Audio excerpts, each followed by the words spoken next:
what's up guys? Today we're going to be checking out these, which are Xenogears action figures. So these are going to be number 1, 2, 3, and 4 of the Square Enix action figures here from the Xenogears series. These are 2 characters and 2 mechas. So we've got Fei Fong Wong and Elly here for the character figures. We'll take a look at those first. And then for the mecha from the series, we've got the Weltall and the Weltall Id there. So those also look very, very cool. Just like with the recent Xenogears kits that we took a look at not too long ago, a little ways back. These are actually on loan to me from Riley, who sent them to me for me to review and share with you guys, so you guys can check them out as well. So thank you to Riley for sending these along. Let's go ahead and get into it. We'll take a look at the box and everything. The packaging on them is all going to be pretty similar, of course, and then we'll just take a look at the figures themselves, take them out, try out some cool poses with them, and have some fun. Let's go ahead and get into it. Right, so let's start off with number 1 in the Xenogears Bring Arts line here, Fei Fong Wong. And as you can see, we've got the main character, a couple of option parts in there, packed in this nice packaging here on the side, a little bit there about the character. On the back side here is showing a couple of images there of the character in some different poses with some of the option parts we have, basically option parts for the hands and face, and some cool artwork here on this side as well.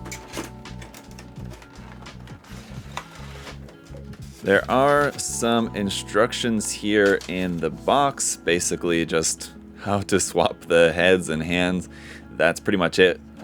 Inside here, let's see if I can get this out. So we've got a couple layers. Looks like in the bottom layer, this is going to be our included stand, which is very nice. You can see the pieces of this are already screwed here for you. So you got some screws in like the clip parts and in the articulated arm for plugging in here to the base, which is in like kind of like frosty clear. And then for the figure itself, here we can see we've got a few different hand parts, the main body. Also got a tiny little tin can here, Soylent system.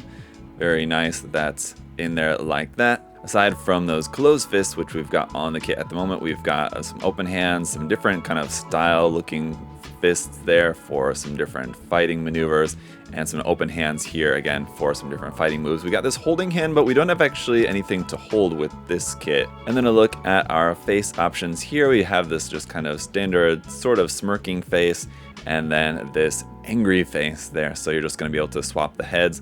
And just to take a look at some of the articulation of this, the head is on a ball joint, the hair is on a joint that you can turn and rotate. You've got this flexible bit here for the belt, which I'm going to try to be very careful with because I feel like that's going to break off pretty easily. So otherwise, over here on the arm, I will say like the clothing and the way that they've built the joint into the clothing does look pretty nice, kind of hides the joint there pretty well. Not so much here in the elbow, of course, but very little that you can do about that. That's going to bend and rotate. The wrist is also going to bend and rotate as well. For the shoulder joint, it's going to move up, not very far. What we can do, I think, is pull that down and then bend it up to get the joint out a little bit farther there to about 90 degrees perpendicular to the body. In the midsection, again, with these figures, I'm always very hesitant because I feel like they can probably bend more than I'm trying to bend it, but I'm always worried that if I'm going to break it, especially since this is just on loan to me, I want to be a little bit gentle with it. But as you can see, we do have some nice articulation here in the stomach section as well. Moving down here to the legs, I think our articulation at the hips is going to be somewhat limited, as it's basically just a ball and socket joint up in there. So you can get the legs out to the side, up to the front, not very far at all, just because of the way that this is designed. Here at the knee, a pretty nice knee bend there, and it looks pretty natural there with the cloth. I think that's molded in a pretty nice design there. Down here at the feet, you're able to move the feet up and down and rotate like the front of the foot to adjust the angle of that. So that works pretty well. There's also a joint for rotation there at the ankle as well. Even on the bottom of the feet here, we've got some nice painted detail, and overall I will say the detail of the painting is pretty sharp. It's not like the best painting that I've seen. As you can see, there's some very, very minor imperfections here and there. Overall, though, looks pretty good. But taking a look at a couple poses here real quick before we move on to the next figure, I'll say that even though there's a couple of points of articulation that do seem like they might be kind of limiting, you are still able to do poses with this very nicely, I think, and you're able to do a lot of different kind of poses, which is cool. So it's definitely helped by the fact that the hands and the couple of face options that we have are quite expressive. So even though we don't necessarily have a whole lot of different option parts and everything like that, I feel like there are quite a lot of different possibilities that you could do with this with just what you have. And the stand also works really, really nicely. The clamp part fits nice and snug around the waist of the figure, and the arm of it is nice and strong, so it holds it up pretty solidly. Alright, up next then is number 2 in the line, Elly, aka Elly van Houten here. Elly figure looking very similar, where we've got the main figure, an option head, some option hands, but then we do also have some optional handheld weapons and accessories there, it looks like, for this one.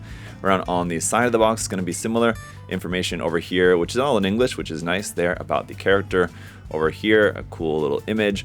On the top and bottom of the box, just some kind of generic info. And around here on the back of the box, here's where we've got a look at the figure in some different poses with the accessories and everything. All looks very nice with that digital background there. Let's see what we've got inside. If it's the same, looks like we are going to have the same instructions and the same stand included with this one, so we don't need to really rehash that. Let's just take a look at the figure. Alright, yeah, so once again, we've got 2 different options there for the face. For our hand options here, let's take a look at these. On the figure now, we've got some open hands, and then on our optional hands here, we've got, looks like 1 trigger finger hand, a couple of holding hands for the left and right side, and then 2 more open expressive hands there for the left and the right side as well. For our handheld accessories here, we've got this revolver, very nice in a kind of metallic black with brown there on the handle. And then this wand accessory here, which I'm not too sure what it is. Again, sorry, not being too familiar with Xenogears, but there's that handheld accessory as well. And a look at our face options here. For this one, we've got a kind of blank sort of happy face and then a sort of angry face here with that one. But once again, the paint quality on those, especially the color variations there in the eye, does look really quite nice. It's also kind of cool here on the hair, how the back of the hair is split into 2 sections which articulate separately, so that's nice just to make it look a little bit more natural. Again, nice details here painted around on the clothing here, those little metallic bits, the bits of red and green there. As for the articulation, it seems like it's going to be very similar in terms of the same kind of pros and cons. Some nice articulation here in the torso section. This kind of skirt section here, or the lower part of the clothing there at the top, is going to limit your front and back movement of the legs, I think, but as you can see, it's in the kind of like soft, flexible plastic here, so that is going to give you a little bit of room to move the legs, but you will have some nice articulation there. Down in the feet as well, those can turn and bend, rotate up underneath the feet. Some nice detail painted there once again. Alright, so this one once again poses really nicely. The stand, for some reason the clip doesn't fit quite as snugly on this one, but still the stand works perfectly fine for it. Overall it looks nice, and I do like the details around on the outfit, on the shoes, and then like the pre-shading there on the leggings does look really nice, makes it look quite realistic, so that looks good. It's nice with this one that we do have a couple of handheld accessories for some option parts. That definitely gives you a wider variety in terms of poses that you might want to do with this. But with that, that's a wrap on our 2 character figures here. Let's move on to our couple of mecha figures from the series. This one here is number 3 in the line, the Weltall. And once again, as we can see through the window here on the front, we've got the main figure, some hand options, some other different option parts it looks like in there. We'll see what those are once we get this opened up, because it's kind of hard to tell here just looking through the front window. We've got some information in English over here on this side, a cool image over here on that side, and let's go ahead and open it up. Alright, and it looks like we've got the same stand once again.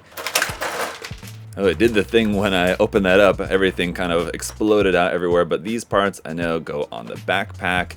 These parts as well. So these are some backpack parts we're going to put on there. Looks like we've got some optional feet in here as well. So let's pop the figure out, and I'm curious what the optional feet are for. Because looking at these side by side, this is the foot that was on the figure. This is our alternate foot here that we have.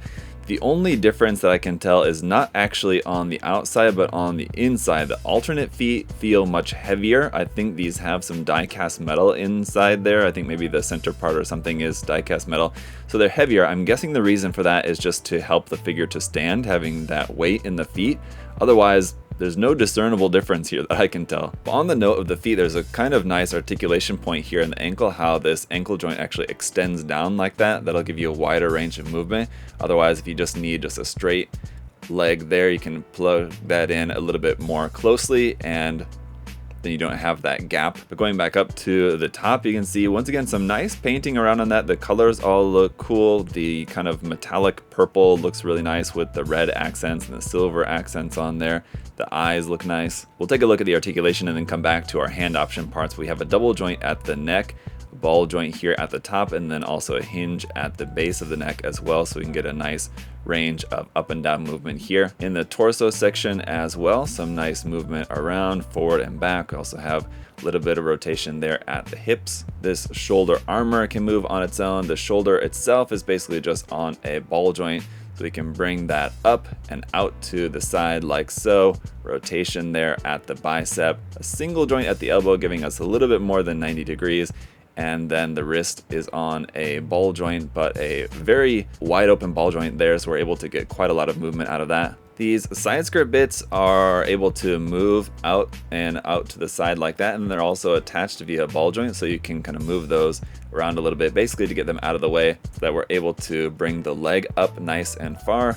A double joint here in the knee will give us a nice full bend and a little bit of separation of that knee armor right there. The ankle we already talked about, but underneath the feet, yeah, some nice detail there as well. So our backpack parts here, we've got these center parts which are going to attach right into there, and then these parts which attach to these ball joints here out the side. So that's gonna look like this here on the back. Nothing else really moves as far as I can tell, or does anything with those backpack parts. It just kind of is what it is there on the back. So as for our hand option parts here, as I was saying, we've got what are essentially closed fists here on the figure at the moment. Also got a set of these flat open hands like so for the left and the right side, and these open hands like this with the wrist fixed back like that for these to be in like kind of pose like this. And the same thing with these expression hands here for the left and the right side. Once again, the wrist is fixed to the back like that for particular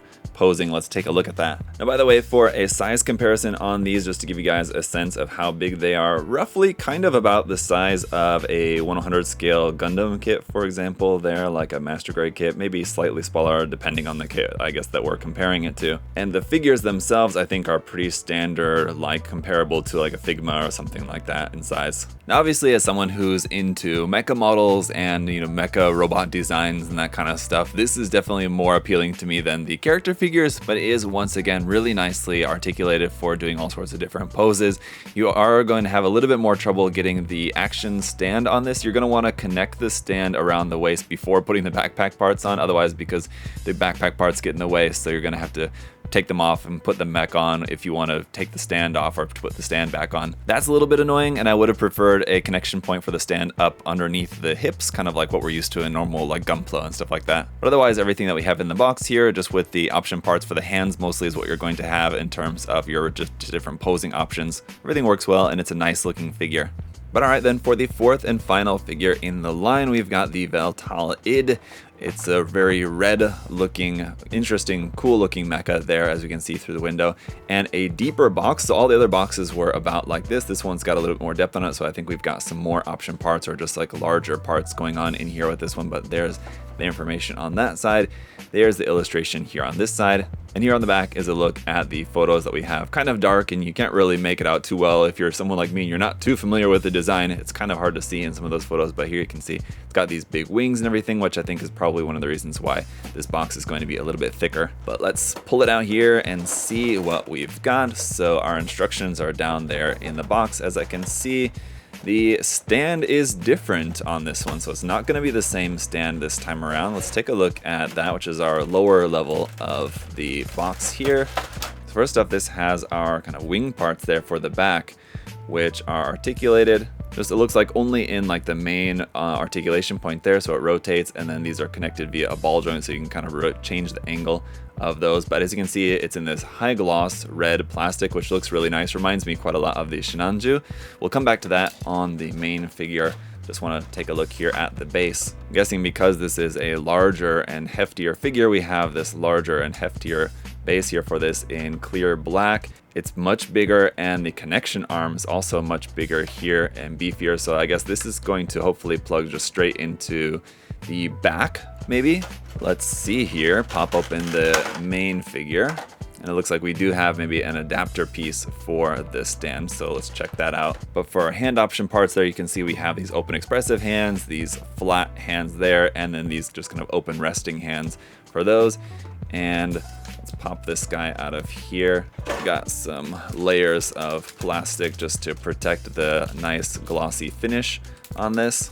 All right, now this is very interesting. All right, let's kind of start up here at the top. We'll take a closer up look at this. The colors, that high gloss red, compared with the little bit more less shiny kind of satin finish there on these silver parts, looks really cool.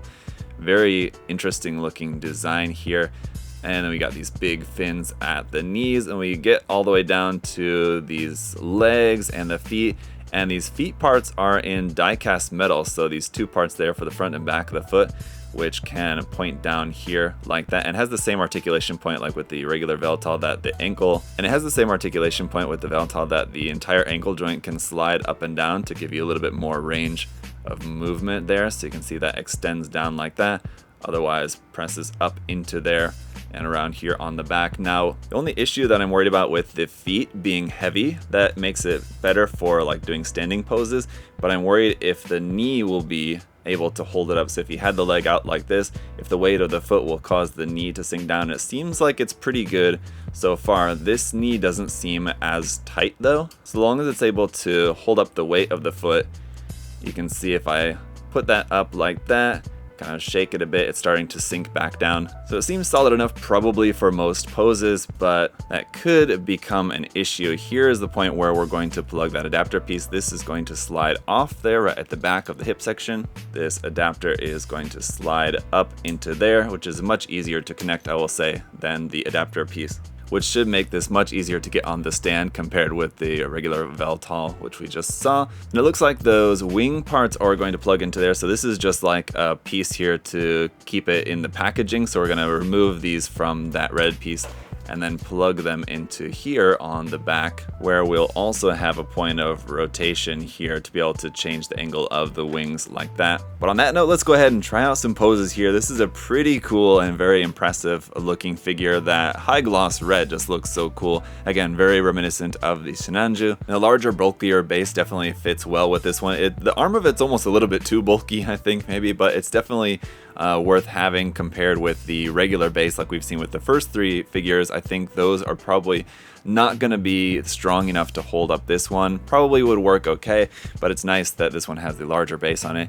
Anyway, that's going to be it for these four figures here from the Xenogears Bring Arts series of figures from Square Enix. What do you guys think? Let me know in the comment section below which one's your favorite. Pretty awesome that we've got both the character figures and the mecha from the series. It sure would be nice to see Kotobukiya or Bandai maybe in the future to come out with some model kits, but I'm not sure if that's ever going to happen, seeing as how Square Enix just seems to want to do their own model kits, as we've seen with some of those in the past, which are fine, but it would be cool to see a different model companies take on the designs, because they're cool designs definitely, and I think would make for some really nice model kits. As for these figures, yeah, let me know what you guys think, and I hope that this video was helpful or interesting for you guys who are maybe looking at picking these up, but wanted to see a little bit more about the figures. I hope this helps with your guys' buying decisions if you want to pick them up for yourself. Once again, a big thank you to Riley for loaning these to me to be able to share with you guys. And as always, if you guys want to pick up some other different figures, mecha models, paints, tools, supplies, anything like that, you can check the link in the video description to USA Gundam Store down below. And as always, thank you guys all so much for your support. If you found the video helpful or informative, leave a like, subscribe if you're not subscribed yet. Really appreciate all your guys' support. Thank you so much. Until next time, have a great day, guys. I'll see y'all later. Bye-bye.